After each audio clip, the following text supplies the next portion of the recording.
So students, हम लोग DNA replication पढ़ रहे हैं। जैसा कि पिछले वीडियो में हमने डीएनए रेप्लिकेशन से रिलेटेड काफ़ी ज़्यादा बेसिक्स को समझा, चीज़ों को रिलेट करके लिंक करके समझा। अब हम इसकी मेन प्रोसेस पढ़ने जा रहे हैं। कुछ नया नई चीज़ों को मैं पीछे से ही रिलेट करूँगा। अब बस समझते रहें, आँख नाक कान सब खुले रखें और चीज़ों को समझते रहें, मेरे साथ बने रहें।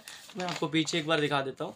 लाइक हमने पढ़ा था डीएनए पॉलीमरेज जो एंजाइम होता है, इस रिएक्शन का मेन एंजाइम, इसकी दो रिक्वायरमेंट थी, पॉलीमराइज इन 5 प्राइम से 3 प्राइम डायरेक्शन। ओके, और ये रिक्वायर प्राइमर, आरएनए प्राइमर की जरूरत होती है। अब ये दो रिक्वायरमेंट इसने खड़ी करी। इस दो रिक्वायरमेंट की वजह से कॉम्प्लेक्सिकेशंस आएंगे, कुछ डिफिकल्टीज पैदा होंगी जो जब हम डीएनए का सिंथेसिस करेंगे आगे चलकर, वही कॉम्प्लेक्सिटीज को हमें समझना है। और आइए हम प्रोसेस को समझते हैं।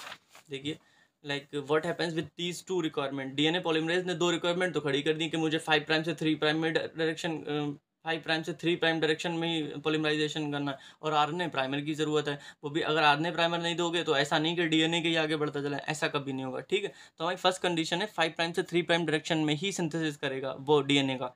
ठीक है, अब different direction of DNA replication, दो स्ट्रैंड जो होंगे तो इसकी वजह से, क्योंकि 5 प्राइम से 3 प्राइम डायरेक्शन में ही सिंथेसिस ऑफ डीएनए होगा, यानी कि रेप्लिकेशन ऑफ डीएनए होगा, तो इसकी वजह से दोनों स्ट्रैंड पे जो रेप्लिकेशन की डायरेक्शन आएगी वो अपोजिट आएगी। लाइक यहाँ पर ऐसे जा रही तो इधर ऐसे आएगी। ठीक है, ये चीज़ मैं आपको समझाना चाह रहा हूँ। तो आप देख सकते हैं जैसे कि यहाँ पर 3 प्राइम में, वहाँ पर 5 प्राइम प्रेजेंट है, तो यहाँ पर जो हम आरएनए पॉलीमर लगाएंगे वो हमेशा 5 प्राइम से 3 प्राइम ऐसे ही लगाएंगे ना। एंटी पैरेलल पोलैरिटी होना चाहिए ना दो स्ट्रैंड के बीच में। तो इधर तो सीधी डायरेक्शन है, 5 प्राइम से 3 प्राइम ऐसे सिंथेसिस होती चली जाएगी। ये देख सकते हैं आप, सिंथेसिस होती चली जाएगी। पर क्या इस साइड में यहाँ से थोड़ी चालू कर सकते हैं? अगर यहाँ 5 प्राइम इधर 3 प्राइम होगा ना, यहाँ 5 प्राइम थोड़ी ले सकते हैं, तो 5 प्राइम इधर से लेंगे तो इधर ऐसे डायरेक्शन में सिंथेसिस ऑफ डीएनए होता चला जाएगा, रेप्लिकेशन होता चला जाएगा।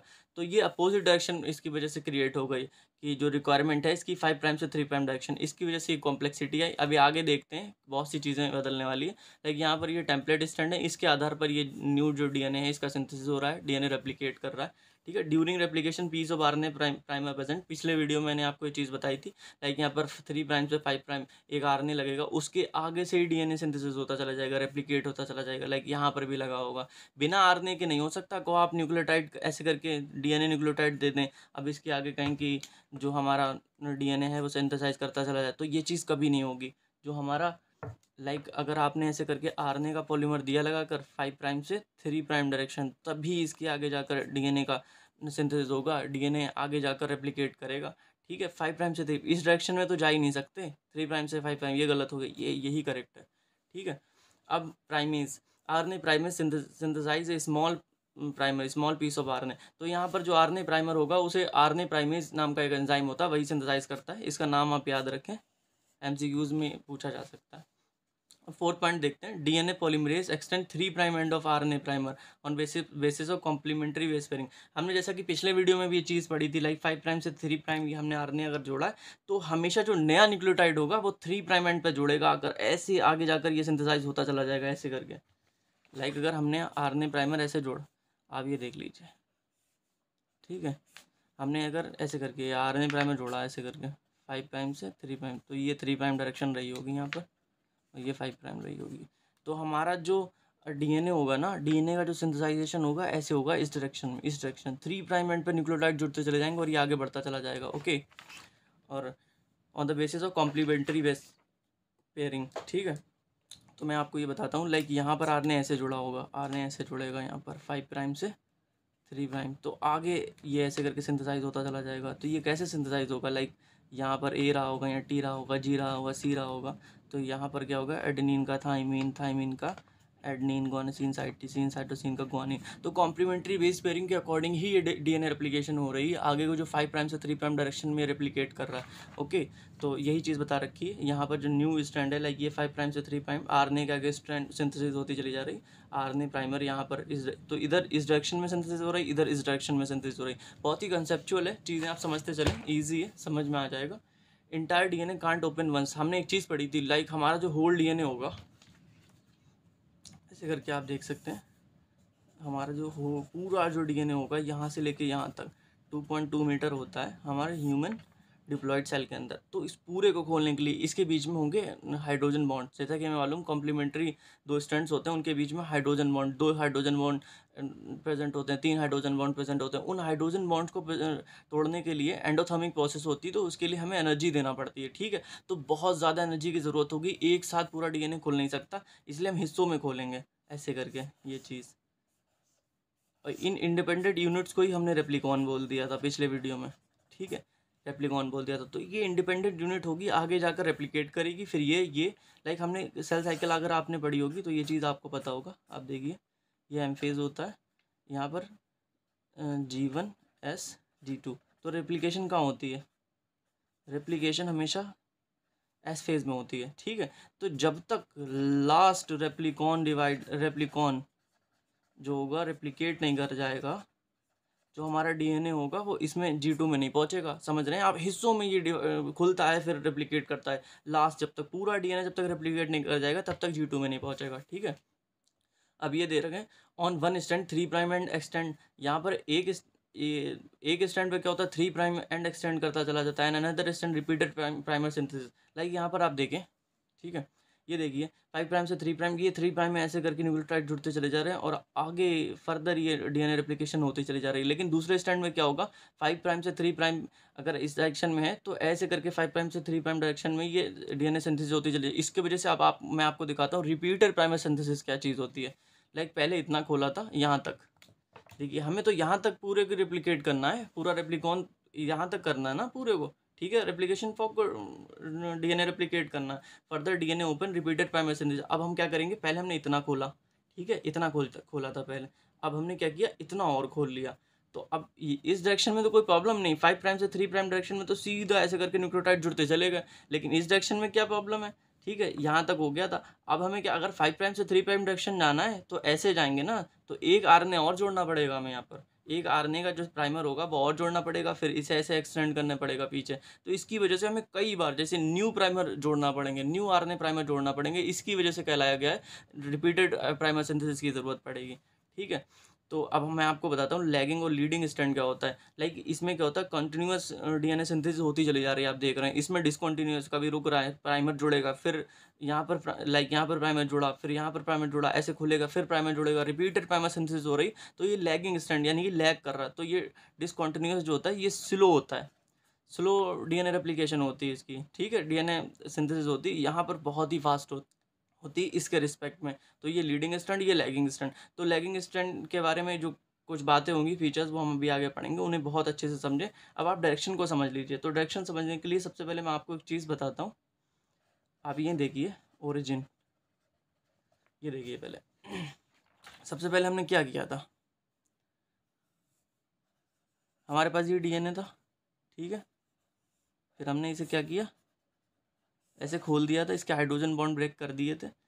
फिर इसका क्या किया, इतना पार्ट हमने उठा लिया, ठीक है, इसे रेप्लिकेशन फॉर्क कह रहे हैं, ओके, ठीक है। तो रेप्लिकेशन फॉर्क का ये वाला जो बीच का हिस्सा हमें मालूम है ओरिजिन है, यहीं से स्टार्ट हुआ था डीएनए खुलना, यहाँ से इधर खुलता चला जाएगा, इधर खुलता चला जाएगा, ठीक है। और ये वाला जो मेन पार्ट है ये रेप्लिकेशन फॉर्क है, यहाँ पर जो है ये ओरिजिन है। तो डायरेक्शन हमें देखना है इनके रिस्पेक्ट में, रेप्लिकेशन फॉर्क के रिस्पेक्ट में, ओरिजिन के रिस्पेक्ट में। तो लीडिंग स्ट्रैंड पे क्या होगा, डीएनए की जो सिंथेसिस हो रही है 5 प्राइम से 3 प्राइम इधर जा रहा है, ठीक है। ओरिजिन कहाँ, यहाँ है, तो ओरिजिन से अवे जा रहा है और रेप्लिकेशन फॉर्क के तरफ जा रहा है। तो डायरेक्शन ऑन लीडिंग स्ट्रैंड क्या होगी, away from origin towards replication fork की तरफ जा रहा है, ठीक है। अब क्या है, लैगिंग स्ट्रैंड पे क्या होगा, तो जो डीएनए हमारा सिंथेसाइज कर रहा है इस डायरेक्शन में सिंथेसाइज कर रहा है, ठीक है, towards origin away from the replication fork से दूर जा रहा है, ओरिजिन की तरफ जा रहा है, ठीक है। तो ये चीज़ है, ठीक है। डीएनए रेप्लिकेशन काफ़ी ज़्यादा अच्छा टॉपिक है, इंटरेस्टिंग सा है, कोई ज़्यादा कठिन नहीं, इसमें रट्टाफिकेशन काम नहीं आएगी, चीज़ों को बस समझते चलें, एक दूसरे से लिंक करते चलें। पिछला वीडियो अगर आपने अच्छे से समझा है, बहुत ईजिली समझ में आएगा। अगर आपको समझ में नहीं आ रहा तो पिछला वीडियो आप देखें, मैंने उसमें फिर एंड में ख़त्म करने के बाद पूरा वीडियो को समराइज़ भी किया 1-2 मिनट के अंदर, ठीक है। अब 7 पॉइंट है, in DNA we need to remove primer. अब हमें मालूम है, लाइक हमने डीएनए तो सिंथेसाइज कर लिया, देखिए रेप्लिकेशन फॉर्क हमने कैसे बनाया था, ऐसे करके आप देख सकते हैं, लाइक, ठीक है, ये रेप्लिकेशन वॉक, ठीक है। यहाँ पे क्या हमारा आरने लगा हुआ है, थोड़ा बड़ा बना लेते हैं, इससे क्लियर हो जाएगा कि मल्टीपल ये यहाँ पर नहीं, यहाँ पर है। ओके, तो इस डायरेक्शन में क्या होगा, सीधे ब्लैक से ले लेते हैं। यहाँ पे कॉन्टिन्यूस जो होगी डीएनए सिंथेसिस होती चली जाएगी 5 प्राइम से 3 प्राइम डायरेक्शन में। ये हमारा जुड़ा है आरएनए प्राइमर। अब यहाँ पर क्या होगा, पहले इधर जुड़ा था, फिर इधर जुड़ा है, ठीक है, लाइक फिर यहाँ पर डीएनए जो होगा वो सिंथेसाइज करता चला जाएगा 5 प्राइम से 3 प्राइम, 5 प्राइम से 3 प्राइम। अब हमें मालूम है डीएनए जो होता है वो तो प्योर डीएनए होता है, उसके अंदर आरएनए थोड़ी होता है। लाइक यहाँ पर जो हमारा डीएनए है, ये डबल स्टैंडर्ड डीएनए, इसके अंदर आरएनए थोड़ी प्रेजेंट है। एंड में हमें जो आरएनए जो हमने जोड़े हैं, इसके प्राइमर जोड़े हैं, इसका कोई काम नहीं है हमारे पास, इसे निकालना ही पड़ेगा। तो इसके लिए हम क्या करेंगे, लाइक यहाँ पर से जो ये आरएनए प्राइमर है इन्हें रिमूव करना पड़ेगा, ठीक है। तो यही चीज़ दिखी हुई है, in DNA we need to remove primer made up of RNA, ठीक है। ये आरएनए के जो प्राइमर हैं ये रेड कलर से हमने डिनोट किए, इन्हें निकालना पड़ेगा, ठीक है। जब हमने निकाल दिए तो यहाँ पर कुछ गैप्स बन गए, ये आप देख सकते हैं गैप्स बन गए यहाँ पर। ये these gaps are called Okazaki fragment. एक जापानीज साइंटिस्ट थे ओकाजाकी, उनके नाम पर ओकाजाकी फ्रेगमेंट कहलाते हैं। ये लैगिंग स्टैंड पे, ये चीज़ आप बहुत इंपॉर्टेंट है, ये क्वेश्चन में आ चुका है नीट में कई बार, कि जो ओकाजाकी फ्रेगमेंट होते हैं वो लीडिंग या लैगिंग स्टैंड पे फॉर्म होते हैं। तो लैगिंग स्टैंड पे ही फॉर्म होते हैं ये, ठीक है। On lagging strand piece of DNA Okazaki fragment form होगा, ये क्वेश्चन के फॉर्म में आ सकता है, इसे आप याद रखें। अब gap filled by DNA polymerase, हमें मालूम है कि यहाँ पर कुछ गैप बन जाएगा, यहाँ पर ये गैप बन जाएगा। तो हमारा डीएनए पॉलीमरेज पता क्या करेगा, लाइक ये रहा डीएनए डीएनए डीएनए। अब बीच में जो गैप है ना, डीएनए पॉलीमरेज क्या करेगा, न्यूक्लियोटाइड जोड़ता चला जाएगा, ऐसे न्यूक्लियोटाइड जोड़ता चला जाएगा, न्यूक्लियोटाइड जोड़ता चला जाएगा। ये कभी यहाँ पर डीएनए जो था अब 5 प्राइम से 3 प्राइम डायरेक्शन में ही जा रहा है, 5 प्राइम से 3 प्राइम डायरेक्शन में, 5 प्राइम से 3 प्राइम डायरेक्शन में। अब यहाँ पर क्या है, ये इसने एक्सटेंड तो कर दिया, लेकिन इसका न्यूक्लियोटाइड तो ये रहा होगा, इनके बीच में बॉन्ड क्या बनेगा, दो न्यूक्लियोटाइड के बीच में हमेशा क्या होता है, मैं आपको समझा दूँ, फॉस्फोडेस्टर बॉन्ड प्रेजेंट होता है, दो न्यूक्लियोटाइड, फॉस्फोडेस्टर बॉन्ड प्रेजेंट होता है दो न्यूक्लियोटाइड के अंदर। तो अब इनके बीच में फॉस्फोडाइस्टर बॉन्ड जो जोड़ेगा वो फॉस्फोडाइस्टर बॉन्ड, यानी कि इसे सीलिंग कहेंगे। इन्हें सील कौन करता है, डीएनए लाइगेज। तो इसको एक्सटेंड करता है डीएनए पॉलीमरेज, यानी कि गैप फिल करता है, लेकिन इसकी सीलिंग और डीएनए लाइगेज जो होता है वो इसके बीच में फॉस्फोडाइस्टर बॉन्ड बनाता है और इसे सील करता है। Like gap filled by DNA polymerase and sealed by DNA ligase. देखिए 5 प्राइम से 3 प्राइम डायरेक्शन में ये डीएनए, अब हमें इन दोनों गैप्स के बीच में फिल करना है। तो हमने क्या किया, न्यूक्लियोटाइड जोड़ते चले गए, यानी कि डीएनए पॉलीमरेज ने इसे एक्सटेंड कर दिया। लेकिन इनके बीच में लाइक 5 प्राइम से 3 प्राइम, ये पीछे थोड़ी आ सकता। अब इनके बीच में दो न्यूक्लियोटाइड है हमारे पास, इनके बीच में होना चाहिए फॉस्फोडाइस्टर बॉन्ड, तो वो डीएनए पॉलीमरेज नहीं, डीएनए हमारा डीएनए लाइगेज जो होगा वो बना देगा। तो इस तरीके से हमारा जो न्यू डीएनए होगा वो सिंथेसाइज कर जाएगा। तो यही प्रोसेस है, एनसीईआरटी के अंदर दे रखी है और मैंने ditto line by line NCERT को पढ़ा है। आई होप चीज़ों को आपने बहुत अच्छे से समझा होगा। नहीं समझ में आए तो कहीं पे अगर आपको कन्फ्यूजन हो, लेक्चर को रिवाइंड करके देखें और मेरे जो वीडियो है और स्टूडेंट के साथ शेयर करें, अपने फ्रेंड्स के साथ शेयर करें, ताकि वो इस चैप्टर से रिगार्डिंग सारी चीज़ें क्लियर कर सकें, कंसेप्ट क्लियर कर सकें। और कमेंट में ज़रूर बताएं जिस तरीके से मैं आपको पढ़ा रहा हूँ कैसा लग रहा। नेक्स्ट वीडियो में रेप्लिकेशन से रिलेटेड मैं कुछ फीचर्स डालूंगा, like prokaryotic and eukaryotic replication क्या होती है। तो आई होप गाइज आपको मेरा वीडियो अच्छा लगा होगा।